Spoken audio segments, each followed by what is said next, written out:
Hello everyone, welcome back to another video of LP spaces playlist. आज की इस video में हम बात करेंगे मिन्कोस्कीज इनइक्वालिटी के बारे में। लास्ट वीडियो में हमने प्रूव किया था होल्डर्स इनइक्वालिटी को। तो आइए शुरू करते हैं। तो अगेन हमारे पास यहाँ पर इस बार F X and G X दोनों ही एल पी स्पेस से बिलोंग कर रहे हैं, जहाँ पर P greater than equal to 1 है। एंड हमें प्रूव करना है जो एल पी नॉर्म है एफ प्लस जी का, वो लेस देन इक्वल टू रहेगा L P norm of F plus L P norm of G के। तो आइए प्रूफ देखते हैं। The proof is trivial for P equal to 1। जब पी इक्वल टू 1 है तो हम जानते हैं ये ऑलरेडी ट्रू है, ट्रिवियल है proof. Alright, because integral F plus G जो होगा वो less than equal to integral F plus integral G होगा। ऑब्वियसली इक्वल टू साइन को सेटिस्फाई करेगा, सो इंटीग्रल साइन को सेटिस्फाई करेगा। तो यहाँ पर प्रूफ करने को हमारे पास कुछ बचेगा नहीं। सो हमने कंसिडर किया 1 is less than p is less than infinite. Let q be conjugate to p। हमने q कंजुगेट लिया है p से, तो हमें मिला 1/p plus 1/q equals to 1 conjugate numbers की प्रॉपर्टी से। Now since LP is a linear space, LP एक लीनियर स्पेस है, thus f comma g belongs to LP implies f plus g belongs to LP. This implies f plus g to the power p upon q belongs to L Q. अब ये हमारे पास कैसा है इसे ज़रा समझते हैं। हमारे पास एल पी स्पेस एक लीनियर स्पेस होता है, हमने प्रूव किया था प्रीवियस वीडियो में। So F comma G belongs to L P implies F plus G L P से बिलोंग करेगा। F plus G L P से बिलोंग करेगा तो इसकी कोई भी पावर लीजिए वो भी वो हमारे पास एफ प्लस जी अगर एल पी से बिलोंग कर रहा है तो इसकी हेल्प से हम ये एल क्यू से कैसे बिलोंग कह सकते हैं ये समझते हैं। सो हमारे पास है, अगर एल एफ प्लस जी जो है हमारे पास वो एल पी में बिलोंग कर रहा है, सो इसका मतलब क्या होगा कि integral A to B F plus G to the power P D X हमारे पास लेस देन इनफाइनाइट हमें मिलेगा। हैंड राइटिंग के लिए आई एम सॉरी, बिकॉज अभी मेरा हाथ थोड़ा सा इंजर्ड है, सो इसलिए हैंड राइटिंग थोड़ी सी खराब आ रही है। So integral A to B F plus G to the power P D X हमें लेस देन इनफाइनाइट मिलेगा, because F plus G belongs to L P है हमारे पास। नाउ एफ प्लस जी अगर हमारे पास इस तरीके से आ रहा है, सो एफ प्लस जी इसे हम किस तरीके से लिख सकते हैं, P by Q to the power Q D X हम लिख सकते हैं इसे। Integral A to B is less than infinite, because Q से क्यू कैंसल आउट हो जाएगा। अब आप देखिए ये जो टर्म हमारे पास मिल रही है, इस टर्म का क्यू पावर का जो इंटीग्रेशन है वो डी एक्स के रिस्पेक्ट में लेस देन इनफाइनाइट मिल रहा है। यानी कि ये जो टर्म है ये हमारे पास एल क्यू स्पेस के अंदर बिलोंग कर गई, बिकॉज ये एल क्यू स्पेस के लिए स्टेटमेंट आ गया। इसलिए अब हम कह सकते हैं कि F plus G to the power P upon Q is belongs to L Q. On applying Holder's inequality for fx and fx plus gx to the power p upon q, अब हम fx and fx plus gx to the power p upon q के लिए Holder's inequality का use करेंगे। तो हमें मिलेगा fx into F X plus G X to the power p upon q dx is less than equal to, सबसे पहले fx to the power p dx का 1/p के रिस्पेक्ट में पावर लेंगे and then integral A to B F X plus G X P upon Q into Q whole power 1/q। Alright, ये हमारे पास किस तरीके से है, बिकॉज हम यहाँ पर नॉर्म ले रहे हैं। सो नॉर्म जब हम लेते हैं तो f के लिए जब नॉर्म लेंगे तो f की पावर p रखनी पड़ेगी हमें एंड होल इंटीग्रल की पावर 1/p। सिमिलरली जब q के लिए हम लिखेंगे F X plus G x, क्योंकि q से बिलोंग कर रहा है एल क्यू से, सो सबसे पहले पावर q करेंगे, सो q से q कैंसिल आउट हो जाएगा, p बचेगा एंड होल पावर 1/q बचेगा। इसे हमने नाम दिया equation 1।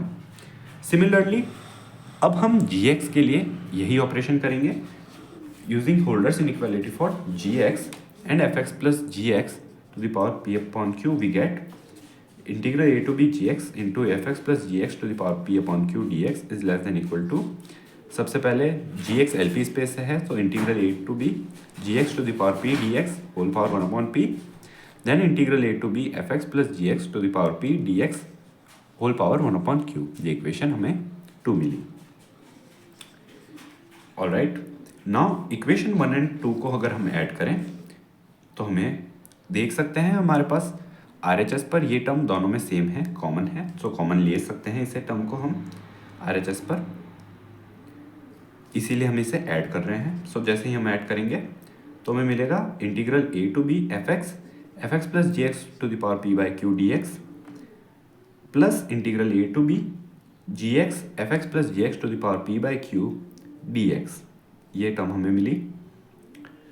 Less than equal to, हमने यहाँ पर इस टर्म को कॉमन लिया है, integral a to b fx plus gx to the power p dx को होल पावर 1/q था, एंड हमारे पास बचेगा integral a to b fx to the power p dx whole power 1/p, जो कि है LP norm of fx and then LP norm of gx हमारे पास बचेगा। इसे हमने नाम दिया equation 3। Now 1/p plus 1/q हमारे पास इक्वल्स टू 1 है, so p equals to 1 plus p/q हम इसे लिख सकते हैं, बिकॉज हमारे पास है 1/p plus 1/q equals to 1। अगर p से अगर हम इसे मल्टीप्लाई करें तो p इंटू 1/p 1 बचेगा, and p into 1/q p/q and p into 1 p। So p को हम इस तरीके से लिख सकते हैं। नाउ अगर हम p को इस तरीके से लिख सकते हैं तो हमारे पास fx plus gx to the power p जो होगा वो इक्वल टू आएगा fx plus gx into fx plus gx to the power p by q, because p को हमने रिप्लेस किया है, p को हमने रिप्लेस किया है 1 प्लस p/q से।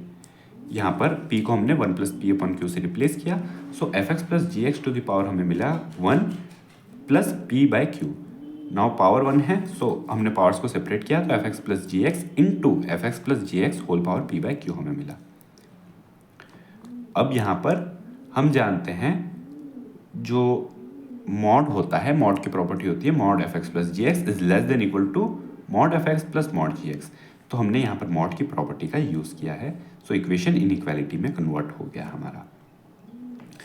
नेक्स्ट, इसको हमने ब्रेक करके लिखा, तो अब जैसे ही हमने इसे ब्रेक करके लिखा तो हम देख सकते हैं ब्रेक करने के बाद जैसे ही हम इंटीग्रल पुट लगाएंगे तो देखिए हमें क्या मिलेगा।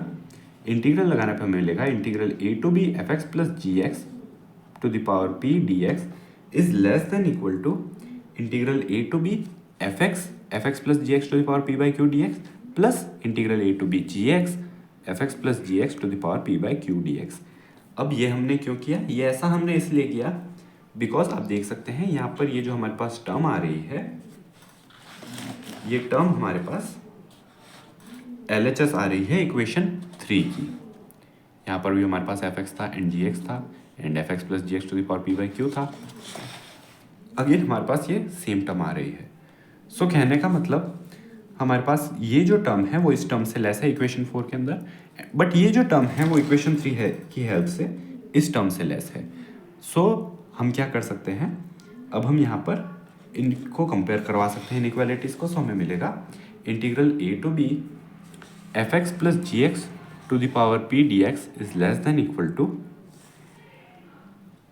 ब्रैकेट में हमारे पास ये है integral a to b fx to the power p dx to the whole power 1 by p, जो कि है LP norm of fx, similarly LP norm of gx है हमारे पास, एंड कॉमन ये था हमारे पास fx plus gx to the power p का integral a to b and then whole power 1/q। अब अगर हम इस टर्म को RHS से LHS पर लेकर आना चाहें तो कोई भी टर्म अगर RHS से LHS की ओर अगर हम लेकर आ रहे हैं तो उसकी पावर माइनस में हो जाएगी, एंड हम देख सकते हैं ये जो टर्म है हमारे पास, ये टर्म एंड ये टर्म सेम ही है हमारे पास, बस हो ये रहा है इस टोटल टर्म की पावर 1 है हमारे पास एंड इस टोटल टर्म की पावर 1/q है। सो टोटल टर्म की जो पावर है integral a to b fx plus gx to the power p dx वो हमें मिली 1 minus 1/q, but p and q conjugates हैं, यानी 1/p plus 1/q equal to 1 है, यानी 1 माइनस 1/q 1/p है, तो 1 माइनस 1/q की जगह हम 1/p को सब्सटीट्यूट कर देंगे, एंड ये क्या मिला हमें, ये मिला हमें LP norm of fx plus gx, and ये LP norm of fx and LP norm of gx। तो इन शॉर्ट मिनकोस की इनइक्वालिटी को हम लिख सकते हैं f plus g LP norm of f plus g is less than equal to LP norm of f plus LP norm of g। तो ये थी हमारी मिन्कोस्कीज इनइक्वालिटी। सो अगर आप चैनल पर नए हैं तो सब्सक्राइब ज़रूर कीजिएगा एंड वीडियो पसंद आए तो लाइक ज़रूर कीजिएगा। मिलते हैं नेक्स्ट वीडियो में, तब तक के लिए take care and thanks for watching.